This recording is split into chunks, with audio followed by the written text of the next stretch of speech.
दोन्ही शिवसेनांमध्ये नेमकं काय सुरू आहे? तर डॅमेज कंट्रोलचे प्रयत्न सुरू आहेत, एकमेकांना आडाभाका दिल्या जात आहेत आणि जुळवाजुळव केली जाते. ऑपरेशन टायगरचा सध्याचा स्टेटस काय? तर ठाकरेंचे जवळपास 5 ते 6 खासदार फुटीच्या उंबरठ्यावरती असून शिंदेंच्या शिवसेनेकडनं ऑपरेशन टायगर राबवलं जाणार असल्याची जोरदार चर्चा आहे.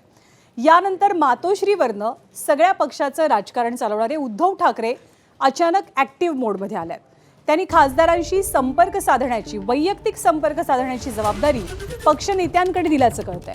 प्रत्येक खासदाराशी संपर्क साधला जातोय, त्यांच्या अडचणी समजून घेतल्या जात आहेत, कार्यपद्धतीबद्दल पक्षातल्या त्यांची काही नाराजी आहे का हे जाणून घेण्याचा प्रयत्न केला जातोय आणि ती सगळी मतं पक्षश्रेष्ठींना कळवली जातील अशी माहिती आहे. तर दुसरीकडे ज्यांना जायचंय त्यांनी जावं या शब्दात उद्धव ठाकरेंनी खासदारांची कानउघडणी केल्याची माहिती समोर आली होती.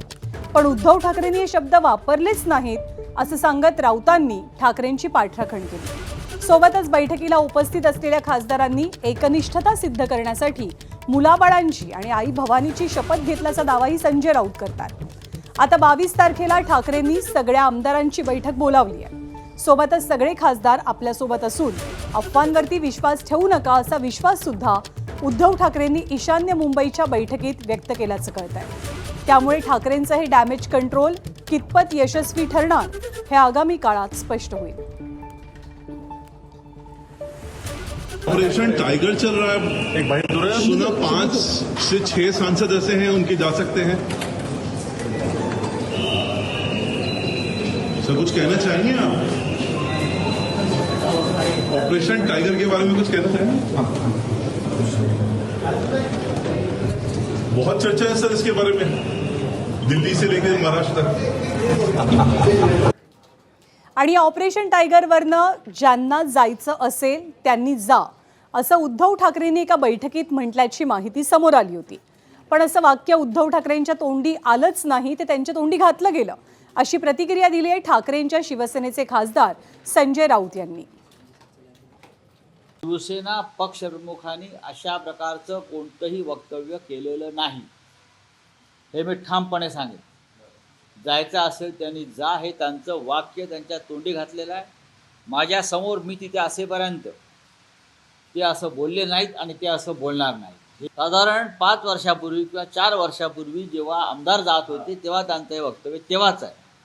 ह्या क्षणी ह्या वेळेला त्यांनी अशा प्रकारचं कोणते विधान केलेलं नाही. मला हास्यास्पद नाही वाटत का तुम्हाला? कोण कृपाळ दोबानी? त्याची स्वतःची त्याच्या पक्षात काय किंमत आहे? गल्लीतलं पोमेरियन काहीतरी भ्याव केलं तर त्याला धरता का तुम्ही? मुळात असे टायगर बनायला आधी टायगर शिल्लक आहे का बघा त्यांच्यातला. तो दात काढलेले वाघ ते तिथे जाऊन तिकडे गृहमंत्र्यांच्या पायावर डोकं ठेवणारी लोक आहेत दिसतात. लाचार झाले दिल्ली पुढे ती माणसं दात हे अशा प्रकारच्या वल्गना करतात.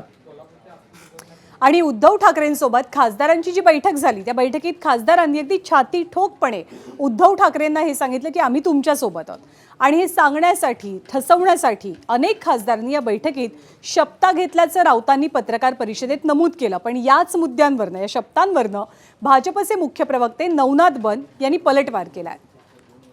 ज्या खासदारांनी त्या दिवशीच्या बैठकीमध्ये सहभागी झाले त्यांनी आई भवानीची शपथ घेतलेली आहे. साहेब आम्ही तुमच्याबरोबरच आहोत. कोणी मुलाची शपथ घेतली, कोणी आईची शपथ घेतली, कोणी तुळजा भवानीची शपथ घेतली, कोणी साईबाबांची शपथ घेतली. हां म्हणजे एका प्रकारे वेगळ्या शपथविधी नाही म्हणजे साहेब या सगळ्या शपथा त्यांनी स्वतःहून घेतलेल्या असल्यामुळे आणि ते हिंदुत्ववादी असल्यामुळे ते हिंदुत्वाचं पालन करतील, मला खात्री आहे. संजय राऊत हे विसरले. शपथा घेऊन शिवबंधन बांधून माणसं टिकत नाहीत. खासदार आणि आमदार टिकवण्यासाठी शिवबंधन किंवा शपथा लागत नाहीत, तर त्यासाठी प्रेम, आपुलकी आणि माणुसकीचं बंधन लागतं.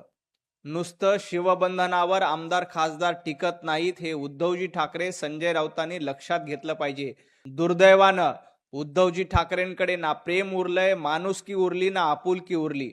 त्यामुळं उबाटा गटाचे आमदार असतील, उबाटा गटाचे खासदार असतील, सातत्यानं उभाटा गटाला सोडून वेगवेगळ्या पक्षामध्ये जात आहेत, हे उद्धवजी ठाकरे आणि संजय राऊतांनी देखील लक्षात घेतलं पाहिजे.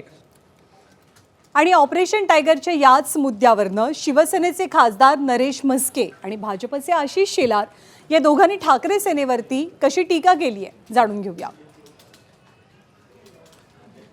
उद्धव ठाकरेंवरती जी नाराजी आहे त्या संदर्भात तुम्ही त्यांना विचारलं तर बरोबर. कुठल्याही खासदाराला, कुठल्याही आमदाराला, कुठल्याही पदाधिकाऱ्याला मदत करायला, मीटिंग घ्यायला त्या मतदारसंघात जायला पाहिजे ना.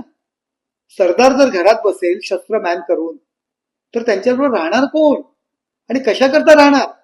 त्यामुळे सैन्य त्यांच्यावर पूर्ण नाराज आहे. हिंदुत्ववादी नेता, बाळासाहेबांचे विचार पुढे नेणारा या दृष्टीने आमच्या बरोबर येत आहेत आणि जे येत आहेत त्यांचं सगळ्यांचं आम्ही स्वागत करतो. मला असं वाटतं संजय राऊत रोज नवीन अफवा पसरवणारे अफवावीर आहेत आणि त्यामुळे महाराष्ट्राचे हास्य जत्रा जशी आहे तशी महाराष्ट्राच्या अफवांचे हास्य जत्राकार हे संजय राऊत आहेत.